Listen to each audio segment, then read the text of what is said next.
काल तुम्ही बघितलात मला खारुताईचं पिल्लू भेटलं होतं, तर त्याची आई आज पण त्याला घ्यायला आली नव्हती आणि ते दूध पण नीट पीत नव्हतं. म्हणून मग त्याला काय खायला द्यायचं हाच मला प्रश्न पडला होता.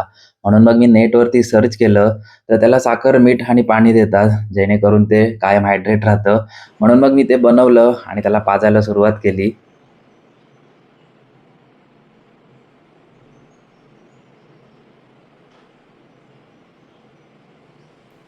खातोय ना? हं.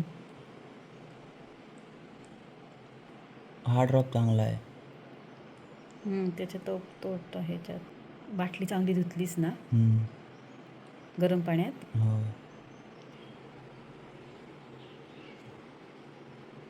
तरतरीत आहे ते तसं. नखं लागतायत. नाही. थोड्या थोड्या वेळांना हम्म. अर्धा अर्धा तासानं भरव. आईचं दूध नाही ना.